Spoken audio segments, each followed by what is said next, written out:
ये एक ऐसा ऐतिहासिक सच है जो किसी भी आम इंसान को हैरत में डाल सकता है। मतलब अगर हम जरा सोचें कि एक कॉर्पोरेट कंपनी जिसका जन्म सिर्फ मसालों और कपड़ों का व्यापार करने के लिए हुआ था, और जाहिर है अपने शेयर धारकों के लिए मुनाफा कमाने के लिए। बिल्कुल मुनाफा कमाने के लिए बनी एक आम सी कंपनी एक दिन दुनिया के सबसे अमीर उपमहाद्वीप की सरकार बन जाती है। आज की इस गहरी पड़ताल में हम इसी अविश्वसनीय सफर का विश्लेषण कर रहे हैं। और ये सफर है 1600 से लेकर 1772 के बीच बंगाल में ब्रिटिश ईस्ट इंडिया कंपनी का, कि कैसे वो एक व्यापारिक संस्था से एक पूर्ण राजनीतिक सत्ता में बदल गए। सही कहा।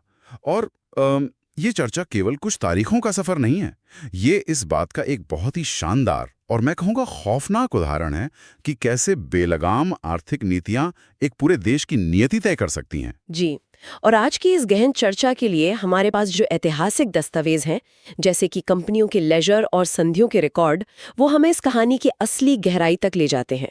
तो हमारा उद्देश्य आज सिर्फ घटनाओं की सूची पढ़ना नहीं है ना? बिल्कुल नहीं। हम ये समझेंगे कि एक के बाद एक कैसे ऐसे हालात बने, वो कौन सी रणनीतिक और आर्थिक साजिशें थीं और प्रशासनिक बदलाव थे जिन्होंने एक विदेशी व्यापारिक दल को भारत का भाग्य विधाता बना दिया। ये सत्ता के संघर्ष, कूटनीति और कॉरपोरेट महत्वाकांक्षा की एक बेहद जटिल कहानी है। तो चलिए इस कहानी के सबसे पहले अध्याय से शुरू करते हैं। 1600 से 1717 का दौर। हाँ, जहां से सब शुरू हुआ। 31 दिसंबर 1600 को इंग्लैंड की महारानी एलिजाबेथ प्रथम ने एक विशेष चार्टर जारी किया था।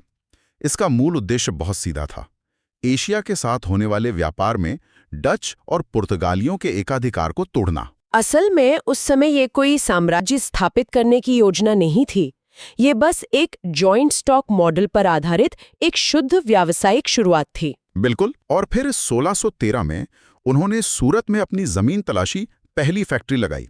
लेकिन असली खेल तब शुरू हुआ जब उनकी नजर बंगाल पर पड़ी। और बंगाल पर नजर पड़ना बहुत स्वाभाविक भी था। देखा जाए तो उस समय बंगाल मुगल साम्राज्य का और शायद पूरी दुनिया का सबसे समृद्ध और उत्पादक प्रांत था। सूती कपड़ा, रेशम, शोरा, हाँ, इन सब का ये एक वैश्विक केंद्र था। तो 1651 में जब उन्होंने हुगली में अपना पहला बड़ा व्यापारिक केंद्र स्थापित किया, तो ये महज एक गोदाम नहीं था। तो ये क्या था? ये बंगाल की विशाल अर्थव्यवस्था में उनका पहला बड़ा प्रवेश था। और इसके बाद जो रणनीति उन्होंने अपनाई वो बहुत ही सोची समझी थी। या मुझे एक बात बहुत दिलचस्प लगती है, मतलब व्यापार करना एक चीज है, लेकिन अपनी सैन्य किलेबंदी करना बिल्कुल अलग बात है। बिल्कुल अलग बात है। 1690 में जॉब चार्नोक कलकत्ता की नींव रखते हैं और देखते ही देखते 1696 से 1700 के बीच वहां फोर्ट विलियम का निर्माण हो जाता है। एक बाहरी कंपनी को हथियारबंद किला बनाने की जरूरत क्यों पड़ रही थी? यही तो सोचने वाली बात है। क्या मुगल दरबार को इस बात का अंदाजा नहीं था कि उनके ही घर में एक state with in a state, यानी राज्य के भीतर एक नया राज्य बन रहा है? असल में मुगलों का ध्यान उस वक्त और भी कई आंतरिक और बाहरी संकटों पर था, और इसी चीज का फायदा कंपनी ने उठाया। उन्होंने सुरक्षा का बहाना देकर ये किलेबंदी शुरू कर दी। सुरक्षा का बहाना? हाँ, लेकिन सबसे बड़ा रणनीतिक बदलाव इसके कुछ साल बाद 1717 में आया। मुगल सम्राट फर्रुखसियर ने कंपनी को एक फरमान जारी कर दिया, और हमारे दस्तावेज बताते हैं कि इस एक फरमान ने सब कुछ बदल कर रख दिया। ये वही फरमान है ना जिसमें टैक्स की छूट मिली थी? बिल्कुल।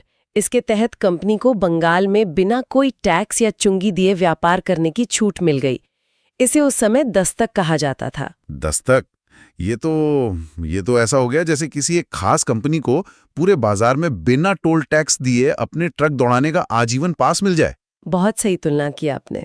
इससे तो बाकी सभी स्थानीय व्यापारी पूरी तरह से बर्बाद हो गए होंगे। उनका सामान तो बहुत महंगा हो गया होगा। न सिर्फ स्थानीय व्यापारी बर्बाद हुए, बल्कि बंगाल के राजकोष को भी भारी नुकसान होने लगा। और पता है, समस्या सिर्फ कंपनी के कर मुक्त व्यापार तक सीमित नहीं थी। और क्या कर रहे थे वो? इस फरमान का सबसे बड़ा दुरुपयोग ये हुआ कि कंपनी के अधिकारियों ने अपने निजी व्यापार के लिए भी इन दस्तक पासों का इस्तेमाल करना शुरू कर दिया। ओह, मतलब कंपनी का माल तो टैक्स फ्री था ही, वो अपना खुद का माल भी उसी पास से निकाल रहे थे। बिल्कुल, ये सीधे तौर पर टैक्स की चोरी थी, जिसने आने वाले समय के बड़े संघर्षों की नींव रख दी। और ये संघर्ष होना ही था। कोई भी स्वाभिमानी और समझदार शासक अपने खजाने को इस तरह सरेआम लुटते हुए नहीं देख सकता। और यहीं से हमारा दूसरा अहम दौर शुरू होता है, 1717 से 1756 के बीच का समय। सही कहा। इस दौरान मुगल सत्ता तो कमजोर हो रही थी, लेकिन बंगाल में मुर्शिद कुली खां जैसे बेहद कद्दावर और कुशल प्रशासक उभर रहे थे। हाँ, 1717 से 1727 तक उन्होंने बंगाल को व्यवहारिक रूप से दिल्ली से स्वतंत्र ही कर लिया था और अपनी राजधानी भी मुर्शिदाबाद ले गए, ताकि अंग्रेजों और मुगल दरबार की राजनीति से थोड़ा दूर रह सकें। मुर्शिद कुली खान ने अपनी अर्थव्यवस्था को सुदृढ़ करने के लिए कई कड़े कदम उठाए और कंपनी की मनमानियों पर लगाम लगाने की पूरी कोशिश की। उनके बाद शुजाउद्दीन मोहम्मद खान और सरफराज खान ने भी इसी नीति को आगे बढ़ाया। लेकिन बंगाल के लिए सबसे मुश्किल दौर तब आया जब 1740 में अलीवर्दी खान नवाब बने। अलीवर्दी खान एक बहुत ही योग्य शासक थे, लेकिन उनका पूरा शासनकाल विशेषकर 1742 से 1751 के बीच का समय मराठों के भीषण आक्रमणों से जूझने में निकल गया। मैं यही सोच रहा था कि इन मराठा आक्रमणों का बंगाल की स्थिति पर क्या असर पड़ा, क्योंकि एक तरफ कंपनी अंदर ही अंदर अपनी जड़ें जमा रही थी और नवाब का ध्यान कहीं और था। इन लगातार युद्धों ने बंगाल की सैन्य शक्ति और खजाने दोनों को बुरी तरह से निचोड़ दिया था। जब अलीवर्दी खान का सारा ध्यान और संसाधन मराठों को रोकने में लगे थे, तब अंग्रेजों ने कलकत्ता में अपनी स्थिति को और मजबूत कर लिया। एक तरह से उन्होंने नवाब की इस मजबूरी का पूरा फायदा उठाया। बिल्कुल। और इसी कमजोर हो चुके लेकिन आर्थिक रूप से अब भी महत्वपूर्ण राज्य की सत्ता 1756 में युवा सिराज-उद-दौला के हाथों में आई। सिराज-उद-दौला, इतिहास का एक बहुत ही चर्चित नाम। हाँ, सिराज को विरासत में क्या मिला? एक खाली होता खजाना, दरबार की अंदरूनी साजिशें और एक ऐसी ईस्ट इंडिया कंपनी जो अब नवाब के आदेशों को खुलेआम अनसुना कर रही थी। और सिराज-उद-दौला ने इस मनमानी को बर्दाश्त नहीं किया। जब अंग्रेजों ने नवाब की अनुमति के बिना फोर्ट विलियम की दीवारों को और ऊंचा करना शुरू किया और नवाब के दुश्मनों को अपने किले में पनाह भी दी, हाँ, तो तनाव अपने चरम पर पहुंच गया। 20 जून 1756 को सिराज-उद-दौला ने एक संप्रभु शासक की तरह कार्रवाई की। उन्होंने कलकत्ता पर हमला किया और फोर्ट विलियम को अपने कब्जे में ले लिया। एक व्यापारिक कंपनी के लिए ये एक बहुत बड़ा झटका था। अगर हम इसे एक स्वतंत्र शासक के नजरिए से देखें तो ये एक बागी किराएदार के खिलाफ की गई एकदम वैध कानूनी कार्रवाई थी। बिल्कुल, वो उनके ही राज्य में बिना इजाजत किलेबंदी कर रहे थे। लेकिन मद्रास में बैठे ब्रिटिश अधिकारियों ने इसे अपनी नाक का सवाल बना लिया। उन्हें लगा कि अगर बंगाल उनके हाथ से निकल गया तो भारत में उनके व्यापारिक एकाधिकार का जो सपना है वो पूरी तरह टूट जाएगा। और इसी प्रतिक्रिया के स्वरूप कहानी हमारे तीसरे और सबसे निर्णायक मोड़ पर पहुंचती है, 1757 और प्लासी का मैदान। जी, प्लासी। जनवरी 1757 में रॉबर्ट क्लाइव और चार्ल्स वॉटसन अपनी सेना लेकर कलकत्ता पर फिर से कब्जा कर लेते हैं। लेकिन मामला यहीं नहीं रुकता है। 23 जून 1757 को इतिहास का वह दिन आता है जिसे प्लासी का युद्ध कहा जाता है। हम बचपन से किताबों में पढ़ते आए हैं कि यह एक महान युद्ध था, लेकिन हमारे इन दस्तावेजों को खंगालने पर जो तस्वीर उभरती है वो बिल्कुल अलग है। प्लासी को युद्ध था ही नहीं। बिल्कुल नहीं। ये तो एक पहले से तय किया हुआ कॉर्पोरेट सौदा था। आप बिल्कुल सही दिशा में सोच रहे हैं। रॉबर्ट क्लाइव ने यह तथाकथित युद्ध तोपों या तलवारों से नहीं जीता था। उसने यह युद्ध रिश्वत और कूटनीति से जीता था। कैसे? थोड़ा इस में और बताएं। क्लाइव बहुत अच्छी तरह जानता था कि सीधे युद्ध में नवाब की विशाल सेना को हराना उसके लिए असंभव है। इसलिए उसने दरबार के असंतुष्ट गुटों से संपर्क किया। इसमें सबसे प्रमुख था नवाब का मुख्य सेनापति मीर जाफर। सेनापति ही दुश्मन से मिल गया। हाँ, लेकिन यहाँ एक और नाम बहुत महत्वपूर्ण है जिसे अक्सर ऐतिहासिक चर्चाओं में नजरअंदाज कर दिया जाता है, जगत सेठ। जगत सेठ उस दौर में बंगाल के सबसे बड़े साहूकार और बैंकर। अगर आज के संदर्भ में कहें तो वे बंगाल के सेंट्रल बैंक की तरह थे। बिल्कुल, वो इतने अमीर थे कि राजाओं को भी कर्ज देते थे। जगत सेठ का ये फैसला कि अब सिराज-उद-दौला के बजाय ईस्ट इंडिया कंपनी का समर्थन करना उनके व्यापार के लिए ज्यादा सुरक्षित है, नवाब के लिए ताबूत में आखिरी कील साबित हुआ। मतलब पैसे वालों ने भी पाला बदल लिया था। हाँ, जब मीर जाफर, जगत सेठ और राय दुर्लभ जैसे प्रभावशाली लोग अंग्रेजों से मिल गए तो युद्ध का नतीजा मैदान में उतरने से पहले ही तय हो गया था। ये गद्दारी का एक ऐसा संगठित ढांचा था जिसने नवाब की सेना को लड़ने ही नहीं दिया। सेना खड़ी रही और युद्ध खत्म हो गया। यानी प्लासी की जीत सैन्य श्रेष्ठता का नहीं, बल्कि एक कॉर्पोरेट हॉस्टाइल टेकओवर का उत्कृष्ट उदाहरण था। एकदम सटीक शब्द इस्तेमाल किया आपने। अंदर के लोगों को खरीदो और पूरी व्यवस्था पर कब्जा कर लो। इसके बाद जो हुआ वो हमारी चर्चा के चौथे हिस्से को 1757 से 1764 के दौर को स्पष्ट करता है। वादे के मुताबिक मीर जाफर को बंगाल की गद्दी पर बैठा दिया गया। लेकिन ये ताज कांटों भरा था। मीर जाफर अब नवाब कम और कंपनी का एटीएम ज्यादा बन गया था। एटीएम, ये रूपक बिल्कुल सही बैठता है उस स्थिति पर। इस कठपुतली सरकार का मुख्य काम सिर्फ कंपनी और उसके अधिकारियों की असीमित धन की भूख को शांत करना रह गया था। रिकॉर्ड्स बताते हैं कि रॉबर्ट क्लाइव और अन्य अधिकारियों ने व्यक्तिगत रूप से लाखों पाउंड की संपत्ति बंगाल से लूटी। व्यक्तिगत रूप से? ये तो खुली लूट थी। हाँ, मीर जाफर का खजाना बहुत जल्द खाली हो गया और जब वो और पैसे देने में असमर्थ हो गया तो कंपनी ने एक झटके में उसे सत्ता से हटा दिया। 1760 में मीर कासिम को नया नवाब बना दिया गया। कंपनी को लगा होगा कि मीर कासिम भी एक रबर स्टैम्प की तरह काम करेगा। यही उनकी सबसे बड़ी भूल थी। हाँ, क्योंकि मीर कासिम एक बहुत ही योग्य और समझदार व्यक्ति निकला। 1760 से 1763 के बीच उसने जो किया वो अंग्रेजों के लिए सीधा खतरा बन गया। सबसे पहले तो उसने अपनी राजधानी मुर्शिदाबाद से हटाकर मुंगेर कर ली, ताकि कलकत्ता में बैठी कंपनी की रोज-रोज की साजिशों से दूर रह सके। सही बात है। उसने अपनी सेना को यूरोपीय तर्ज पर आधुनिक बनाना भी शुरू किया और मुंगेर में तोपखाने और बंदूक के कारखाने लगा दिए। और मीर कासिम ने इससे भी बड़ा एक आर्थिक कदम उठाया, जिसने सीधे अंग्रेजों के दुखती रग पर वार किया। वो क्या था? याद है हमने दस्तक पास की बात की थी? हाँ, वो टैक्स फ्री व्यापार वाला पास। जब कंपनी के अधिकारी उस दस्तक का दुरुपयोग करके बिना टैक्स दिए व्यापार कर रहे थे और दूसरी तरफ भारतीय व्यापारी टैक्स के बोझ तले दबकर बर्बाद हो रहे थे, तो मीर कासिम ने एक मास्टर स्ट्रोक चला। उसने सभी आंतरिक व्यापारिक करों को पूरी तरह से खत्म कर दिया। वाह! इसका मतलब था कि अब भारतीय व्यापारी भी अंग्रेजों के बराबर खड़े थे। सबका टैक्स जीरो। बिल्कुल। और एक एकाधिकारवादी कंपनी के लिए निष्पक्ष बाजार सबसे बड़ा दुश्मन होता है। वो बराबरी पर मुकाबला थोड़ी करना चाहते थे, उन्हें तो विशेषाधिकार चाहिए थे। इसी वजह से मीर कासिम और कंपनी के बीच टकराव तय था। 1763 में कटवा, गिरिया और उदयनाला के भयानक युद्ध हुए, जहां दुर्भाग्य से मीर कासिम को पीछे हटना पड़ा।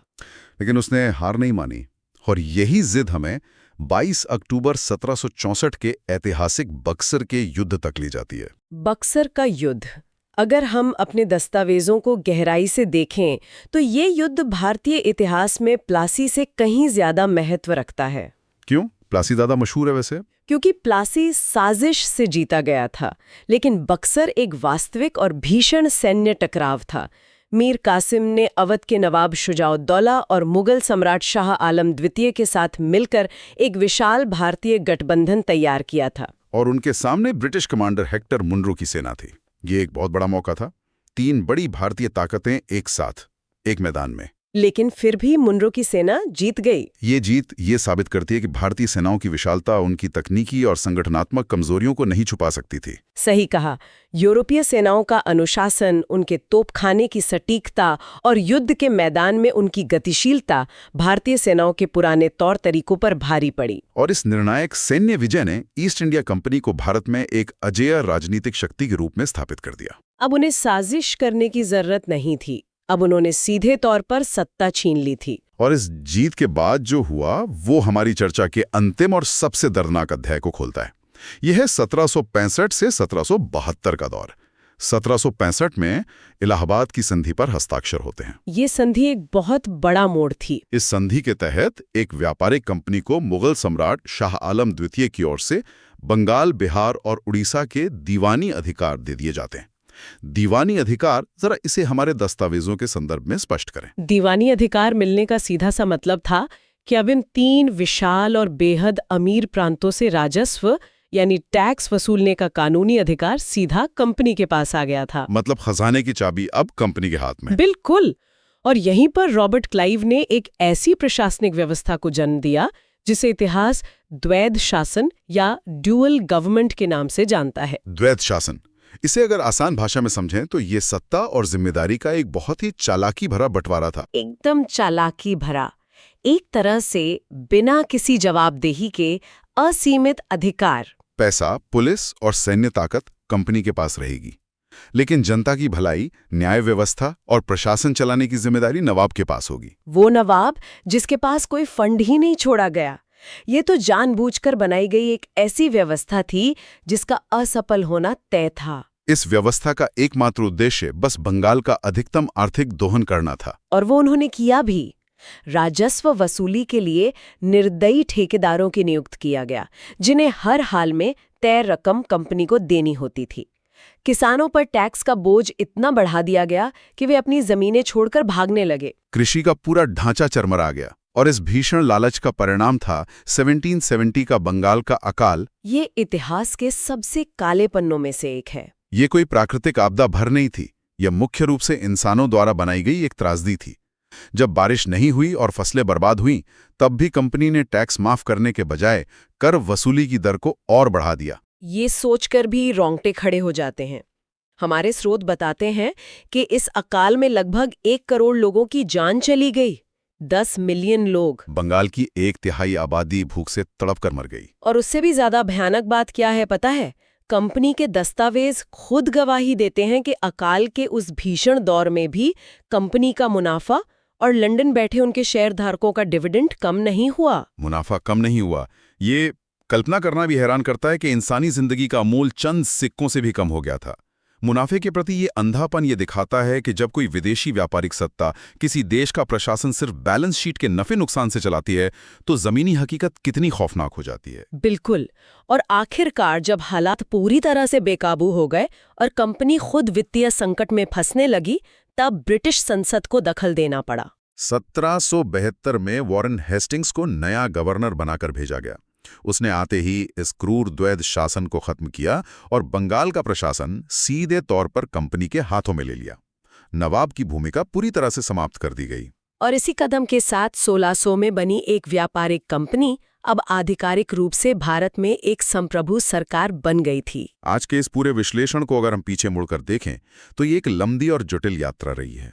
1600 के चार्टर से शुरुआत, 1651 में हुगली की फैक्ट्री, 1717 का वो विनाशकारी फरमान जिसने कंपनी को ताकत दी, फिर 1757 में प्लासी की साजिश, 1764 में बक्सर की सैन्य विजय और अंततः 1765 का द्वैध शासन जिसने बंगाल को पूरी तरह से निगल लिया। ये कहानी महज राजाओं के बदलने की नहीं है, बल्कि एक पूरी अर्थव्यवस्था के अपहरण की है। और इस पूरी क्रोनोलॉजी से हमें जो सबसे गहरी बात समझनी चाहिए वो ये है कि राजनीतिक कमजोरी और आर्थिक लालच का गठजोड़ कितना खतरनाक हो सकता है। सही कहा। जब सत्ता के केंद्र कमजोर होते हैं और आपसी फूट हावी होती है, जैसा कि मीर जाफर या जगत सेठ के मामलों में दिखा, तो विदेशी ताकतें केवल व्यापार करने नहीं आती, वे पूरे सिस्टम को अपने फायदे के लिए दोबारा डिजाइन कर देती हैं। ये हमें याद दिलाता है कि कोई भी देश रातों रात गुलाम नहीं होता। ये एक प्रक्रिया है जो बाजारों से शुरू होकर संधियों और युद्धों के रास्ते संसद तक पहुंचती है। बिल्कुल। इस पूरी चर्चा के बाद एक ऐसा सवाल जो शायद लंबे समय तक हम सबके जहन में गूंजता रहे, अगर प्लासी के मैदान में वो अंदरूनी विश्वासघात न हुआ होता या बक्सर में मीर कासिम के गठबंधन का तोपखाना थोड़ा और आधुनिक होता, तो क्या भारत का नक्शा कुछ और होता? ये एक बहुत ही विचारोत्तेजक सवाल है। और उससे भी बड़ा सवाल, क्या एक बेलगाम व्यापारिक एकाधिकार जिस पर कोई राष्ट्रीय नियंत्रण न हो, क्या वो हमेशा राजनीतिक और मानवीय तबाही का कारण ही बनता है? ये इतिहास के वो पन्ने हैं जो हमें सिर्फ बीते हुए कल की नहीं बल्कि आज के दौर की सत्ता और व्यापारिक ताकतों के चरित्र को समझने की भी दृष्टि देते हैं। तो दस्तावेजों और इतिहास की इस गहरी पड़ताल में आज बस इतना ही। एक कंपनी के साम्राज्य में बदलने की इस यात्रा ने यकीनन कई भ्रम तोड़े होंगे। अगली बार हम फिर किसी ऐसे ही दिलचस्प और विचारों तेजक विषय के साथ लौटेंगे।